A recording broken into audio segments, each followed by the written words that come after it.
so happy you're here. Oh my God, some of those pictures were like 2 faces ago.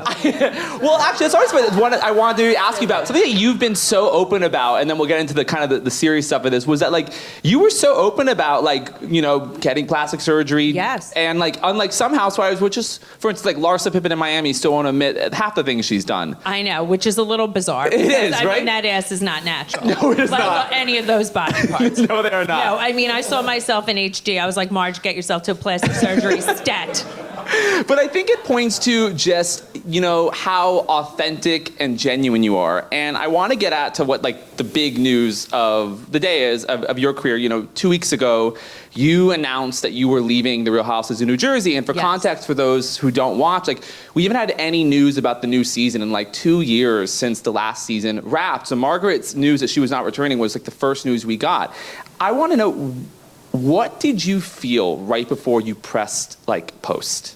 I just want to say I was talking to Andy and the network like in December, and we were talking about it because I had test filmed The New Girls last summer, like in August, and you know, I was like, all right, I think I'll go back. Things will be great. And then some things had changed. Some other people were going to come back on the show. I wonder who. You know, and I just knew it wasn't going to be a good fit for me. We ended this season very on a dark note with, you know, some people's husbands. You guys could guess who that is if you watch the show. And I saw it was going down that path. And I was like, I don't think this is a good fit for me anymore. But they didn't announce the show yet. And I knew it was going to be, you know, coming up. I was actually away filming another project for another network, for actually on Amazon. And I was enjoying it. Yeah. And it was funny. And I knew I spoke, you know, the network, I spoke to them and they're like, we're going to announce soon.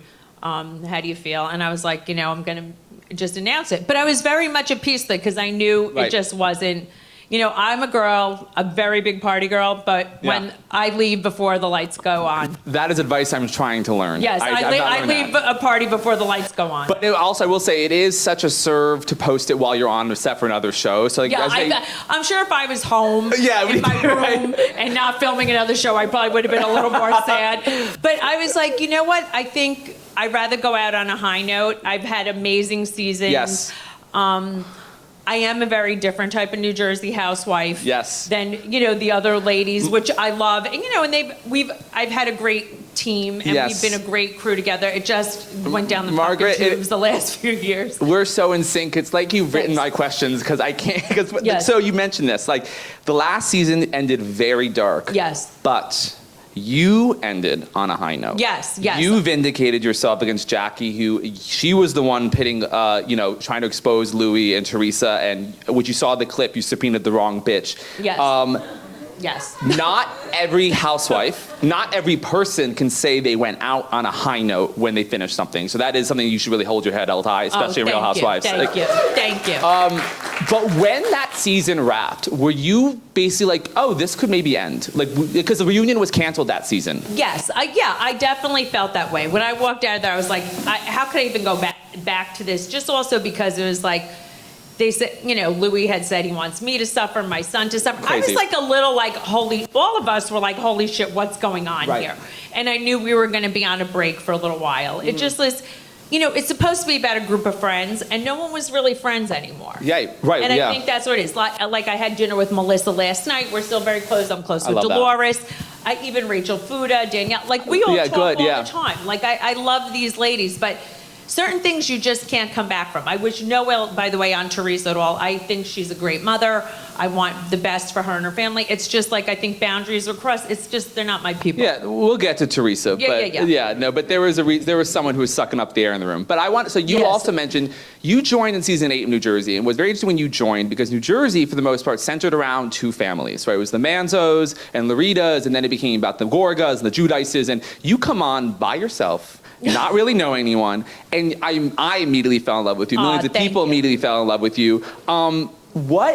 Do you remember the first feeling you had when like the cameras went up in that first scene you shot? Yes, I was like, this is not scripted. I was like, how is it? Wait, first of all, I think my nose is running. I do not do cocaine. Okay, I'm just saying that right now. You know what? But Marge, if you do, I know some people here that probably have some. Yeah, I mean, seriously, I know. As soon as you had to start drug testing your drugs, I was like, I'm out. Okay, so I was, anyway, for real. So anyway, we went to film the scene, and I just want to say, they had asked me 2 years before when the twins were on, and I was like a little cocky. I'd filmed my own, show that I thought I was getting. P.S. I didn't get it. Then I was like, 2 years later, I'm not rich anymore. I had a bad lawsuit, and they came back to me, and they were like, do you want to do it now? I'm like, yes, I'm on the balls of my ass, and I need to reignite my business.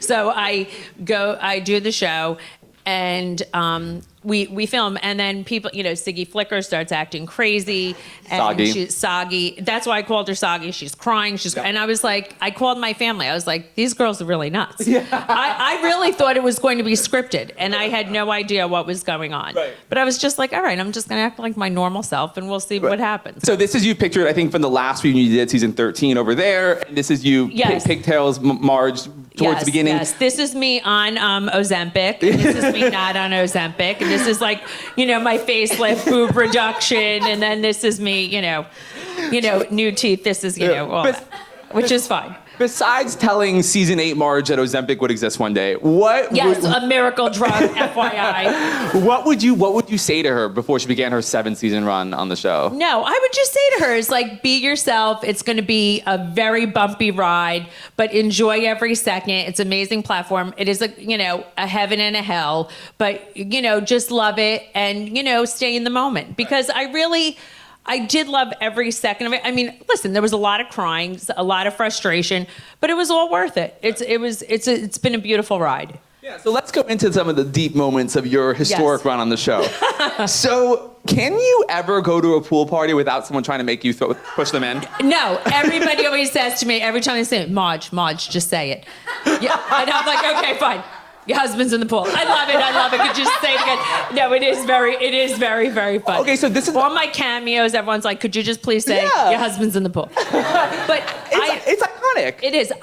It was very funny because Andy Cohen had called me when he had watched that, and he goes, Margaret, when you said your husband's in the pool, I couldn't believe it. I was like, I don't even know what you're talking about, because I didn't remember ever even saying it. I was so frustrated that night because it was such a long night at Jennifer Aydin's house, and we were exhausted, and Marty was being so annoying, and he was arguing with Joe, and it was like, I was like, I hate this fucking guy already. And, we were standing near there, and he was saying, like, rude stuff the whole night. I go, I'm going to just push this asshole in the pool. He was, like, under my skin. So by the end of the night, I just said that, and I didn't even realize. I was like, all right, whatever Andy's talking about. And then it came out, and it became such a big thing. It was just really off the cuff. Well, you answered my question, but I think it's the correct answer, and it's, when housewives have historic moments, it's instinct. It's not planned. Yes, exactly. And so you really did it and forgot about it. And was like, whatever. I had no idea. Because some housewives, I feel like, especially now, which is why Rhode Island's so refreshing, it doesn't feel like they're forcing things. Is like, you were just so effortless, funny, the way you acted. Yeah. Yeah, no, it was like totally forgotten. I agree with you about Rhode Island. They have no idea. They don't have a big social media following. Right. They have no idea what's coming or going. I love them. Yeah, they're fresh. Yes, literally no idea what's coming. No, literally, they have no idea. No idea. Liz was DMing me. She's very sweet. And she literally was like, it's tough. I just don't know how she looks like Dolores. Exactly, We're Dolores. Find out, like, when she does her DNA again, like, they're distantly related. They're cousins, too. They're probably. totally cousins. Okay.